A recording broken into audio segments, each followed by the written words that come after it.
अभ्याम तन्निरोध, उन इंद्रियों का, उन वृत्तियों का, उन संसार के लगाव का, संसार के भोगों का जो त्याग है, जो निरोध है, वो इन दोनों से होगा।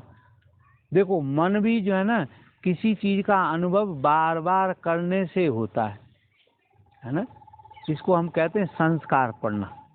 तो मन जब बार बार किसी चीज को करता है तो मन उसमें कुशल हो जाता है, करने में अभ्यस्त हो जाता है।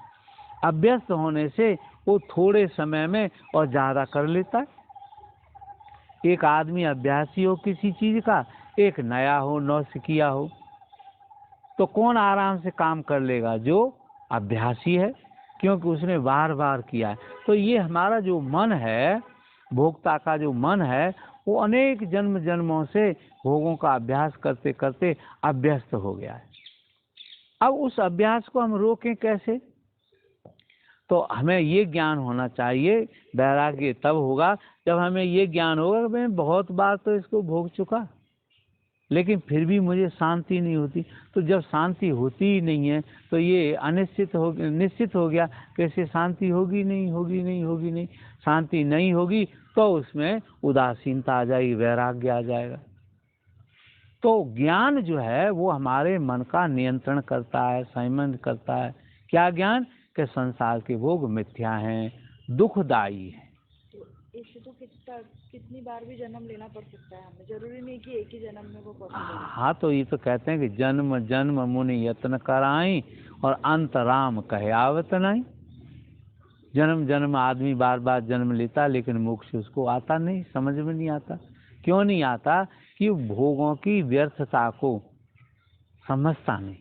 वो चाहता है कि ये सत्य है, आज नहीं मैं तृप्त हुआ तो कल हो जाऊंगा, कल नहीं होगा तो फिर हो जाऊंगा, फिर करूंगा। इस लालच में वो बार बार करता रहता। जब बार बार करता रहता है, उसी कर्म की वजह से उसमें एक संभावना होती है कि उसको वैराग्य भी हो जाए, क्योंकि बार बार करा। यदि उसकी बुद्धि सचेत है तो वो देखेगी कि यार मैंने ये अभी चखा, फिर चखा, लेकिन मेरी चखने की अभी भी इच्छा पूरी नहीं हो रही। कोई चीज़ आपने सूंघी और आज उसकी गंध जो है आपको अच्छी लगी, प्रिय लगी, तो फिर इच्छा होगी।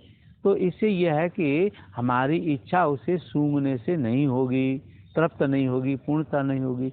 ये बुद्धि में अगर ज्ञान हो जाए तो वही वैराग्य हो जाएगा। उस वस्तु के प्रति फिर आपको राग नहीं रहेगा, उसकी इच्छा नहीं रहेगी, उसको भोगने की व्याकुलता नहीं रहेगी। नहीं तो मन व्याकुल रहता है। तो मतलब कि जिस चीज का मन है उसे करो। हाँ, आप करो, लेकिन करते करते उसका ज्ञान भी प्राप्त करते चलो, है ना? हाँ, तो भोगो। क्यों? कि भोग जो है ना, परमात्मा ही का तो दिया हुआ ज्ञान है। भोग जो है वो प्राकृतिक है कि नहीं है? देखो भूख लगती है, आप तो नहीं सोचते कि भूख लगे कि न लगे। अगर सोचें भी तो आपकी भूख रुक नहीं सकती, क्योंकि वो प्राकृतिक है, शरीर का, मन का धर्म है, प्राण का धर्म है, तो लगेगा ही।